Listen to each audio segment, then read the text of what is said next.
You know, more often than not, an NBA head coach will get a majority of the blame when their team gets beat, especially during the postseason, but then will get little, if absolutely zero credit when their team wins, even an NBA championship. And well, for Laker fans and the head coaches they have had for the past decade, not many have been well liked, even hated at that. I mean, for their last head coach, Darvin Ham, obviously was not well liked. Many were happy to see him leave and happy to see him get fired. Or then for their head coach before Darvin Ham, Frank Vogel, despite winning a championship, many were happy to see him fired too. And I mean, dating back to 2011, the last year that Phil Jackson coached their team, there has not been a single head coach the fan base is widely liked or widely approved of. So now enter JJ Redick, a guy that had never been a head coach or even an assistant coach prior to joining their team and taking their head coaching job. Many fans were rightfully skeptical of him, how he would do with their team, and how he would actually be able to lead their team and a veteran team at that. But little by little, he has been gaining the trust of the fan base, and that might have actually peaked during Game 2. If you haven't seen this by now, during the third quarter and when the Lakers were in a bit of a drought, nearly blowing their 20-point lead, and after it being cut down to 11, Redick called a timeout and definitely got pretty animated during that timeout, yelling at their team before they even got to the bench, Redick stepping on the court and saying some not so TV friendly verbiage at them, directing it at everyone on the court and trying to fire them back up as they were quickly going downhill after that point. And here's what he had to say if you can make it out. Jesus fucking Christ!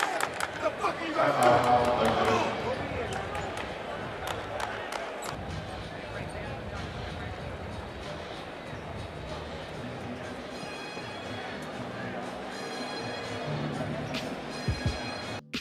I mean, regardless how you feel about this head coaching tactic, like it or hate it, cussing your team out and trying to amp them up that way, it definitely worked for their team in Game 2.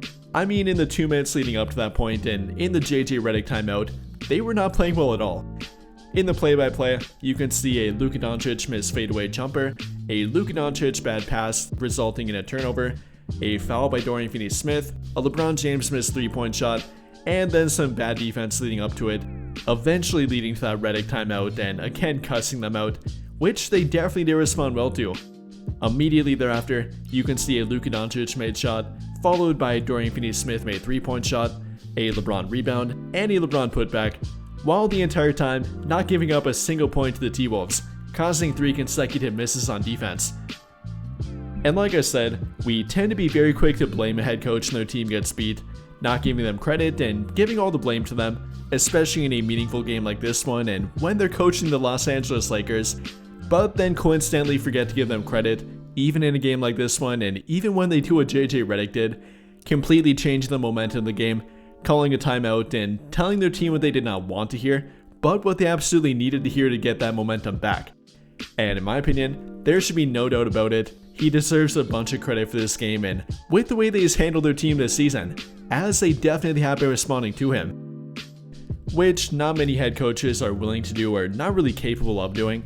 I mean, hate to keep calling out Darvin Ham or going back to it, but he for one cannot really do it with their team. Half the time their team wouldn't respond to it or not really pay attention to it, or then the other half of the time, LeBron would take over their huddle as they were not getting much from Darvin Ham, and kind of go that way instead with it. But with JJ Redick, he definitely can do it and they have been responding to it. And in a playoff matchup like this one, facing a hardworking and truly physical team like the T-Wolves, you need that kind of head coach.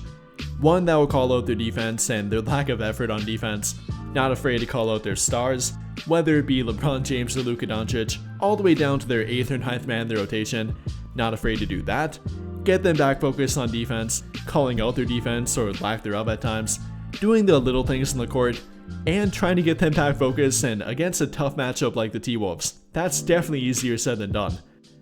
But up until this point, and especially in Game 2, they were great at doing that, and you gotta give a lot of credit to JJ Redick. Between both the motivation and then for the game plan, especially against a guy like Anthony Edwards and against their entire team at that, holding them to under 90 points, very inefficient shooting, under 40% for the field, only 20% from the 3-point line.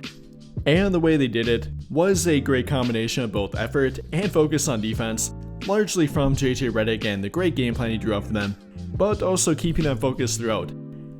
For example, trying to defend Anthony Edwards and not let their supporting cast go off for about 50 behind him, much like they did in Game 1, they did a great job at balancing that on defense.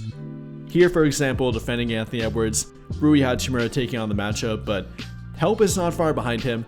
Whenever Ant tried to attack the rim and isolate the Lakers on defense, they would do what is typically called a boxes and elbows kind of defense, kind of creating a box, I guess, of help coverage behind the on-ball defender. Again, this being Rui Hachimura in this situation, only helping the moment that the on-ball player tries to drive and isolate the defender. Again, in this case being Ant, trying to drive on Rui Hachimura. The Lakers did that throughout the entire game, and that's no easy feat. The timing on that against a guy like Ant, obviously very difficult. Trying to help but not get too far away from their matchup, much like they did in Game 1, is no easy thing to do. So between Redick game planning for that, keeping them on track and getting them back on track literally mid-game, calling them out and calling out their lackadaisical defense, that's pretty impressive for a rookie head coach in a pivotal, kind of must-win Game 2 game. And heading back to Minnesota definitely won't be easy for them, but with JJ Redick and what he's proven up until this point, definitely deserves a lot of credit in my opinion, especially in Game 2. Now obviously the job's not done yet, job's not finished, shout out Kobe Bryant. You're up 2-0. What's the story? Are you not happy, or you're only half happy, or? Still to be happy about. You're up 2-0. Job's not finished. Job finished? No, I don't think so. Okay.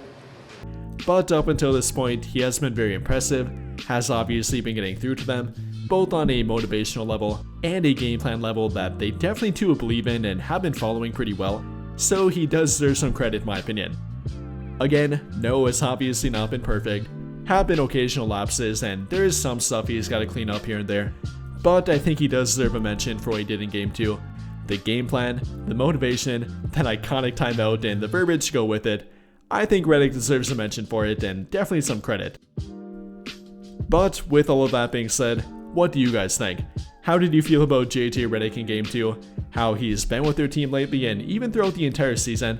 And how confident has that made you in him, or maybe not so confident? Let me know your thoughts in the comments down below. But I think that'll pretty much do it for this one. And if you enjoyed the video, then I'll greatly appreciate it if you dropped a like, subscribe to the channel if you have not already, and hit that notification bell to never miss out when I upload a video. But I appreciate it, and if you watched till the very end, then here's a quick JJ Redick clip that will probably make you laugh. JJ, Ah! you okay? I'm great. How are you? It looks like you haven't slept in a week. I think I've got it. The pick and roll. It's the Pythagorean theorem in reverse.